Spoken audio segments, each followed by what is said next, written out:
안녕하세요, 가치아입니다. 2월 26일 수요일 국내 시장이 마감되었습니다. 자, 오늘 시장 흐름 다 어떠셨나요? 오늘도 저는 나름대로 괜찮은 흐름이었다고 생각이 되었고요. 전날에 나스닥이 다시 한번 급락이 나왔잖아요. 그걸 생각해 본다면 코스피는 플러스 0.4%, 또 코스닥은 0.26%, 저는 괜찮은 흐름이었다고 생각이 됩니다. 그래서 오늘도 코스피 코스닥이 잘 버텨주었고, 그리고 시총 상위 종목들을 보면 오늘은 반도체 관련주는 흐름이 조금은 나뉘었고요. 또 좋은 실적 발표가 있었던 셀트리온, 이 종목이 모처럼 8% 이상의 급등이 나왔습니다. 그리고 조선주는 그렇게 좋지 못했었네요. 또 코스닥은 어제 흐름이 좋지 못했던 2차전지 관련주들, 이쪽이 다시 한번 좋은 흐름이 나왔고요. 그리고 몇 개의 제약바이오주를 제외하면 나머지 종목들의 흐름은 나쁘지 않았습니다. 그리고 코스피 수급을 살펴보면 오늘도 다시 한번 외국인의 많은 순매도가 나왔습니다. 5거래일 연속 순매도가 나오고 있고, 반면에 기관은 오랜만에 많은 순매수가 들어왔습니다. 또 코스닥은 뭐 전날과 비슷한 수급이었죠. 그리고 삼성전자, 오늘 모처럼 외국인의 많은 순매도가 나왔고요. 기관은 5거래일 만에 순매수로 전환되었습니다. 그리고 SK하이닉스, 이 종목은 반대로 외국인의 나홀로 순매수가 들어왔었네요. 그리고 최근에 흐름이 좋았던 삼성중공업, 오늘은 파란불로 마감이 되었는데 외국인의 비교적 많은 순매도가 나왔습니다. 그리고 최근에 2차전지 관련주의 흐름도 괜찮은 것 같죠? 오늘도 대체적으로 빨간불이 들어왔고 에코프로비에만 기관과 외국인의 양매수가 들어왔습니다. 자, 그럼 이어서 주차별 매매 동향에 대해서 살펴보도록 하겠습니다. 2월 26일 외국인이 가장 많이 매수한 종목은 셀트리온, SK하이닉스, 카카오, 네이버, 에코프로비엠, 이렇게 순서대로 매수했고, 또 기관도 마찬가지로 셀트리온, 삼성전자, 카카오, KB금융, 현대차, 이렇게 순서대로 매수했습니다. 이어서 해외 증시를 보겠습니다. 최근에 미국 증시가 너무나 불안하게 움직이고 있습니다. 나스닥은 어제도 1.3% 급락이 나오면서 3일 연속으로 장대 음봉이 나왔습니다. 자, 그래서 3일 동안에 5%나 빠졌었죠. 때문에 이런 흐름들을 보면서 정말 시장이 조금은 불안하게 다가올 수가 있을 겁니다. 하지만 그럼에도 불구하고 오늘도 코스피 코스닥이 그나마 잘 선방했다고 생각이 되고, 또 S&P 500 이쪽도 오늘 빠지긴 했지만 나스닥보다는 덜 빠졌죠. 마이너스 0.47%예요. 반대로 다우지수는 어제 0.3%의 빨간불이 들어왔습니다. 아무래도 기술주가 많이 빠지다 보니까 수급의 이동이 있었다고 생각이 되고, 뭐 일반적으로 금융주라든지 식품 관련주, 기술주보다는 성장성은 조금 낮지만 반대로 굉장히 안정적인 업종들이 있을 거예요. 그런 업종들은 기술주가 많이 빠진다면 반대로 또 이렇게 버텨주는 흐름이 나올 수도 있습니다. 그래서 예시로 지난 2021년도 있죠. 본격적으로 저금리가 끝났을 때, 그때 나스닥과 S&P 500은 크게 폭락을 했었다면 반대로 다우지수는 또 상대적으로 잘 버티는 흐름이 나왔습니다. 그래서 그런 차이를 먼저 말씀드리겠고, 그리고 반도체를 보면 반도체가 어제는 2.2%의 폭락이 나오면서 거의 나스닥 급락의 주범이었던 것 같습니다. 그래서 오늘도 국내 시장의 반도체 관련주의 급락을 예상을 할 수도 있었는데, 전날 반도체 지수의 급락에도 불구하고 이 정도면 국내 시장은 잘 버티는 거라고 저는 보여지고요. 그리고 아시아 증시, 일본 니케이도 1% 빠지고 있고, 반대로 대만은 또 빨간불이 들어오고 있습니다. 그리고 중국 증시도 빨간불이 들어오고 있죠. 전체적으로 아시아권의 시장 흐름을 보면 미국 시장보다는 그래도 선방을 하는 것 같습니다. 자, 그리고 지금부터는 저의 견해를 말씀드릴게요. 일단 나스닥과 반도체가 3일 연속으로 급락이 나왔습니다. 저는 그동안의 시장 흐름을 봤을 때 3일 동안의 시장에 급락이 나온다면 일반적으로 단기 조정을 끝날 가능성이 있다고 판단을 하고 있습니다. 수많은 업종이던 또는 종합주가 지수던 과거의 차트 흐름을 잘 살펴보세요. 3일 동안의 급락이 나왔을 때는 이게 뭐 4일, 5일 연속 장기적으로 급락 내지는 급등했던 사례는 그렇게 많지 않습니다. 우리가 과거를 이렇게 크게 본다고 해도 작년 중반을 한번 볼게요. 이런 구간도 3일 정도의 급락이 나왔죠. 하지만 단기적으로 또 반등이 나왔었고, 이때도 마찬가지였습니다.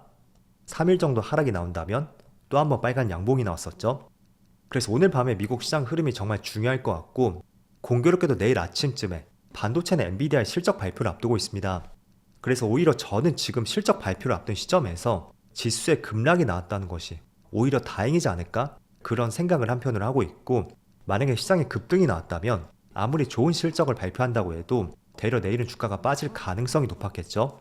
때문에 3일 동안의 주가가 빠졌다는 것이 저는 어쩌면 내일 엔비디아 실적 발표와 함께 반도체 업종의 변곡점이 되지 않을까? 그런 생각도 조심스럽게 하고 있습니다. 물론 제 생각이 틀릴 수도 있습니다. 또다시 장대 음봉이 나올 수도 있고요. 그거는 뚜껑을 열었을 때 알 수가 있겠죠. 자, 그렇지만 며칠 동안의 반도체 관련주의 흐름을 보면 특히 이번 주의 시장 흐름은 그렇게 좋지 못했습니다.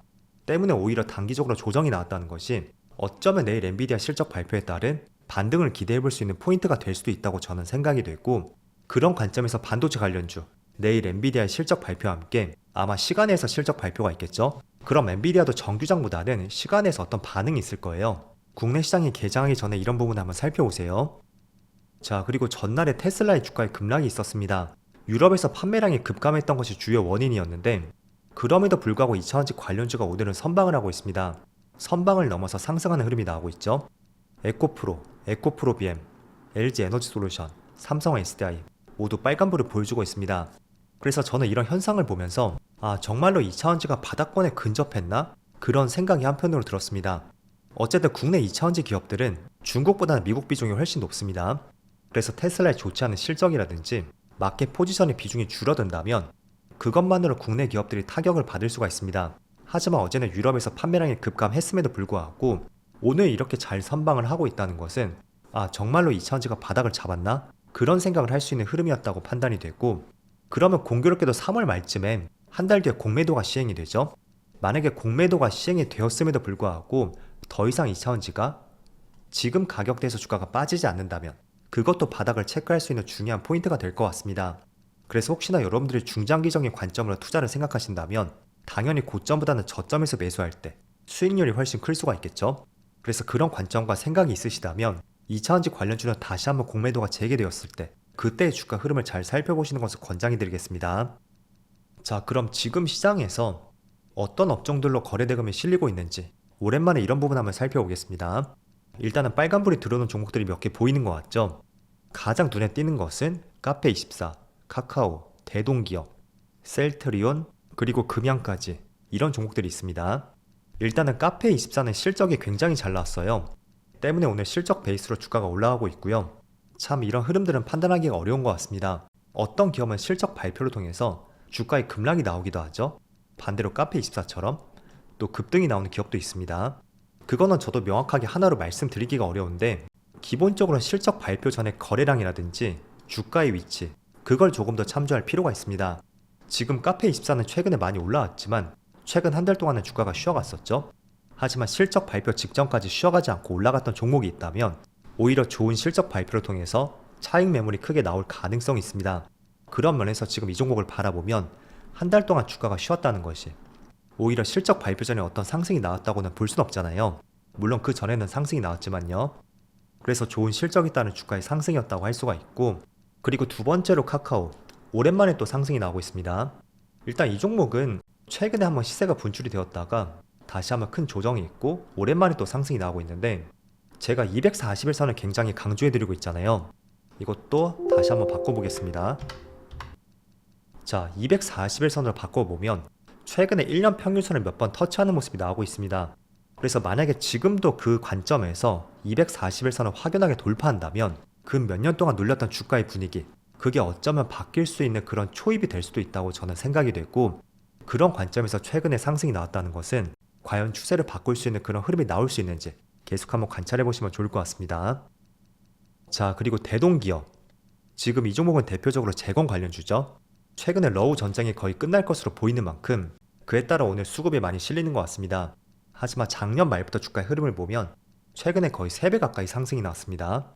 그래서 종전 가능성이 보다 구체화된다면 오히려 기대감보다는 주가의 차익 매물이 나올 수 있는 빌미를 제공할 수도 있으니까 지금 위치에서는 다양한 관점으로 바라보셔야 됩니다. 그리고 셀트리온도 실적 발표가 있었죠. 자, 이것도 마찬가지로 최근에 별다른 주가의 변화가 없었잖아요. 그래서 그런 위치에서 어떤 실적 발표가 나온다면 그게 긍정적으로 나왔을 때 그때는 이렇게 주가의 상승이 나올 가능성이 많습니다. 그리고 금양도 오늘 14% 급등이 나오고 있는데 그동안 너무나 많이 눌렸잖아요. 그래서 밑에서 조금만 수급이 들어온다고 해도 오늘처럼 급등이 나올 수 있는 것 같습니다. 하지만 이 종목은 어떤 재료가 있던 간에 최근에 너무나 많이 눌렸잖아요. 그래서 올라갈 만하면 또 매물이 크게 나올 가능성도 있으니까 정말로 확실한 재료가 아니라면 가급적이면 보수적인 관점으로 접근해보자, 이런 말씀을 전해드릴게요.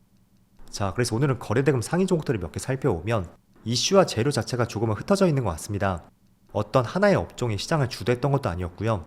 개별 이슈 내지는 개별 실적을 통해서 거래대금이 몰렸다고 생각이 됐고, 어쨌든 내일은 반도체 관련주의 중요한 흐름이 나올 것 같습니다. 때문에 내일 새벽에 엔비디아 실적 발표를 잘 살펴보시고요. 그에 맞는 전략과 계획들을 세워보시는 것을 적극적으로 권장해 드리겠습니다. 그럼 오늘도 정말 고생 많으셨고요. 저는 내일 영상에서 다시 찾아뵙도록 하겠습니다. 모두 즐거운 저녁 되세요. 감사합니다.